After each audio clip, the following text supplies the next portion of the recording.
സുഹൃത്തുക്കളെ, അപ്പം ഞാൻ തിരിച്ചു വന്നിരിക്കുകയാണ് ഒരു 1 വീക്കിന് ശേഷം. അപ്പോൾ എൻ്റെ സുഖവിവരങ്ങളൊക്കെ അന്വേഷിച്ച് എല്ലാവർക്കും വളരെയധികം നന്ദിയുണ്ട്. ഇപ്പോൾ എന്താ പറയുക, സാധാരണ കോൾഡൊക്കെ വരുന്ന പോലെ തന്നെ ഒരു 3-4 ഡേയ്സ് ഉണ്ടായിരുന്നു. ഏതായാലും ലക്കിലി നാട്ടിലെത്തിയപ്പോഴേക്കും മാറി. നാട്ടിലേതായാലും ഇപ്പം നല്ല ക്ലൈമറ്റ് ആണ് കേട്ടോ. ഞാൻ ചെന്ന ടൈമിലൊക്കെ കോട്ടയല്ലേ, അവിടെ മഴ അത്ര അങ്ങ് ഭീകരമായിട്ടുള്ള മഴയൊന്നും ഉണ്ടായിരുന്നില്ല കേട്ടോ. ഞങ്ങളുടെ സ്ഥലത്തൊക്കെ ചെറിയ ചെറിയ മഴയേ ഉണ്ടായിരുന്നുള്ളൂ. അതുകൊണ്ട് തന്നെ ചൂടും ഉണ്ടായിരുന്നില്ല, ഭയങ്കരമായിട്ട് തണുപ്പോ അല്ലെങ്കിൽ ഭയങ്കര മഴയോ അങ്ങനൊന്നും ഉണ്ടായിരുന്നില്ല. ഇപ്പൊ തിരിച്ച് ഇവിടെ വന്നപ്പോഴാണ് ഇവിടെ ഭയങ്കര ചൂടാണ് കേട്ടോ, ഭയങ്കര ചൂടാണ്. ഒരു ജൂലൈ എൻഡിങ് ഒക്കെ ആവും ഇവിടെ നോർമലി റെയിൻ വരാൻ വേണ്ടിയിട്ട്. അപ്പോൾ ഞാൻ അങ്ങനെ എൻ്റെ പഴയ ഞാൻ ജനിച്ചു വളർന്ന എൻ്റെ വീട് അത് വിൽക്കാൻ വേണ്ടിയിട്ട് പോയതായിരുന്നു. കുറച്ച് പറയുമ്പോൾ ഇമോഷണൽ, എന്തൊക്കെയാണ് നമ്മൾ ജനിച്ചു വളർന്ന വീടല്ലേ. അപ്പോൾ പോയ കാര്യങ്ങളൊക്കെ വളരെ ഭംഗിയായിട്ട് തന്നെ നടന്നു. അപ്പോൾ എൻ്റെ വീട് ഞാൻ ഇതിന് മുമ്പിൽ നിങ്ങൾക്ക് ഞാൻ കാണിച്ച് തന്നിട്ടുണ്ടായിരുന്നു. അത് മിക്കവരും കണ്ടിട്ടുണ്ടാവില്ല. ഞാൻ പറഞ്ഞില്ലേ, കുറച്ച് നാൾ മുമ്പിൽ ഞാൻ വീഡിയോ ഒക്കെ ഇട്ടിട്ട് പിന്നെ ഇടക്കാലം സ്റ്റോപ്പ് ചെയ്തിട്ടുണ്ടായിരുന്നു. അപ്പോൾ ആ ഓൾഡ് വീഡിയോസാണ്. അപ്പോൾ അതിലുണ്ടായിരുന്നു അത്, ആ വീടുണ്ടായിരുന്നു. പിന്നെ ഞങ്ങൾ അതിന് ശേഷം ഏട്ടൻ ഒരു 2-3 ഇയേഴ്സ് ബാക്കിൽ ഞങ്ങൾ നാട്ടിൽ ഇനിയൊരു വീട് വാങ്ങിയിട്ടുണ്ടായിരുന്നു. അതിപ്പോഴും അവിടെ തന്നെ ഉണ്ട്. അപ്പോൾ ഞാൻ ആ വീഡിയോയിൽ കാണിച്ചിട്ടുണ്ടായിരുന്നു ഞങ്ങളുടെ പഴയ വീടും പുതിയ വീടിൻ്റെ ഗൃഹപ്രവേശം അതെല്ലാം ഉണ്ടായിരുന്നു. അതിനുശേഷം പിന്നെ ആ വീട്ടിൽ റെൻറ്റുകാരുണ്ട്, ഞങ്ങളുടെ ഓൾഡ് വീട്ടിലും ഉണ്ടായിരുന്നു. പക്ഷെ എന്താ പറയുക, അതങ്ങനെ അവിടെ ഇട്ടുകൊണ്ടിരുന്നിട്ട് കാര്യമില്ലല്ലോ. അതുകൊണ്ട് പിന്നെ നമ്മളത് വിൽക്കാമെന്ന് തീരുമാനിച്ചു.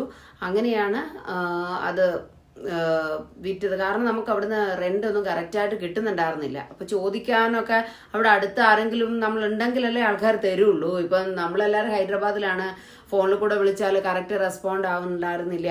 അങ്ങനെയൊക്കെ വന്നപ്പോഴാണ് നമ്മൾ തീരുമാനിച്ചത്.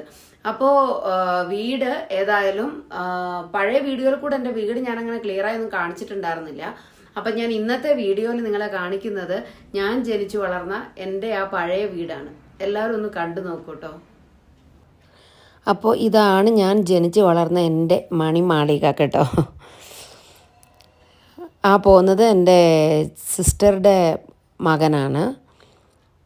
അപ്പോൾ ഞങ്ങളെല്ലാവരും കൂടിയാണ്. രജിസ്ട്രേഷൻ നമ്മളിവിടെ അടുത്ത് തന്നെയായിരുന്നു, അതിനുശേഷം വന്നതാണ്. മെയിൻ റോഡിൻ്റെ സൈഡിലാണ് കേട്ടോ ഞങ്ങളുടെ വീട്. ഫ്രണ്ടിലും ബാക്കിലും റോഡാണ്. അതാ നമ്മൾ ഉള്ളിലേക്ക് കയറി കഴിഞ്ഞു കഴിഞ്ഞാൽ ഫസ്റ്റ് കാണുന്നത് റൂമാണ്. ഇത് ആക്ച്വലി ഒരു ചെറിയ റൂമായിരുന്നു. മുമ്പിൽ വന്നിട്ട് ഒരു ചെറിയ തിണ്ണാന്ന് പറയില്ലേ, സിറ്റ് ഔട്ട് മാതിരിയൊന്നും ഉണ്ടായിരുന്നു. ഇപ്പോൾ പക്ഷേ അതില്ല, അതെല്ലാം കൂടെ ചേർത്തിട്ട് ഒരു വലിയ റൂമായിട്ട് ചെയ്തു കേട്ടോ. ഇതാ കയറി ചെല്ലുമ്പോഴേ കാണുന്നത് എൻ്റെ അച്ഛനും അച്ഛൻ്റെ അമ്മയും അച്ഛൻ്റെ അച്ഛനുമാണ് കേട്ടോ. ഇവരുടെ ഫോട്ടോ എന്താ ഇവിടെയെന്ന് തോന്നുന്നുണ്ടാവും അല്ലേ. ഈ വീട് വാങ്ങിയിരിക്കുന്നത് അച്ഛൻ്റെ ചേച്ചിയാണ് കേട്ടോ. അതുകൊണ്ട് തന്നെ അവരുടെ ഫോട്ടോ ഒക്കെ അവിടെ വെച്ചു. ഇത് വന്നിട്ട് ഇനി ഒരു നെക്സ്റ്റ് റൂമാണ്. ഇതും അതുമെല്ലാം നമ്മൾ ബെഡ്റൂമായിട്ട് തന്നെ യൂസ് ചെയ്യും. നമുക്കങ്ങനെ സെപ്പറേറ്റ് ഒന്നും ഇല്ല ഹാളെന്നൊന്നും പറഞ്ഞിട്ട്. ഇത് വന്നിട്ട് ബെഡ്റൂം മാത്രമായിട്ട് യൂസ് ചെയ്യുന്നു. ഈ ചെറിയ വെൻറ്റിലേഷൻ ആയിരുന്നു 2 ഉണ്ടായിരുന്നത്. പിന്നെ അത് നമ്മൾ പൊളിച്ചിട്ട് 1 വിൻഡോ ആക്കി. ഇവിടെയും അതുപോലെ ഒരു വെൻറ്റിലേഷൻ ആയിരുന്നു ഉണ്ടായിരുന്നത്. പിന്നെ ഇപ്പോൾ കുറച്ച് വലിയ ഒരു വിൻഡോ ഒക്കെ വെച്ചു. ഈ ചേഞ്ചസ് ഒക്കെ വന്നതേ കുറച്ച് ഇയേഴ്സ് ആയിട്ടുള്ളൂ കേട്ടോ. ഒരു എന്താ പറയുക, ഇവിടുന്ന് ഞങ്ങൾ മാറും മുമ്പിൽ ഒരു 5-6 ഇയേഴ്സ് മുമ്പിൽ വന്ന ചേഞ്ചസാണ്. ഇതാണ് കിച്ചൺ. കാണുമ്പോഴേ നിങ്ങൾക്ക് മനസ്സിലാവും, കണ്ടില്ലേ, ഇപ്പോൾ പോലും തേച്ചിട്ടില്ല. ഇത് ഞാനേതോ ചെറിയ ക്ലാസ്സിൽ പഠിക്കുമ്പോൾ പണിത്, എന്നിട്ട് പോലും വലിയ ചേഞ്ചസ് ഒന്നുമില്ല. പ്ലാസ്റ്ററിങ് ഒന്നും നടത്തിയിട്ടേ ഇല്ല. ആ 2 റൂമിന് മാത്രമേ പ്ലാസ്റ്ററിങ് ചെയ്തിട്ടുള്ളൂ. ഇവിടുന്ന് അതാ വെളിയിലേക്ക് ഇറങ്ങിക്കഴിഞ്ഞാൽ മുമ്പിൽ ഇവിടുന്ന് താഴത്തേക്ക് സ്റ്റെപ്പായിരുന്നു. ഇപ്പോൾ ഡയറക്റ്റ് ബാത്റൂമിലേക്ക് പോകാനുള്ളതുണ്ട്. ഈ കിണർ പോലും ഞാൻ PGക്ക് പഠിക്കുന്ന ടൈമിലൊക്കെയാണ് കേട്ടോ കിണർ വന്നതിന് മുമ്പിൽ കിണറുണ്ടായിരുന്നില്ല. ഇത് നിങ്ങൾക്ക് റോഡ് കാണാം, അതിൻ്റെ ഓപ്പോസിറ്റ് ഒരു സൂപ്പർ മാർക്കറ്റ് ഉണ്ട്. ഈ പറമ്പ് നമ്മളുടെ അല്ല കേട്ടോ, അത് BJPയുടെയാണ്.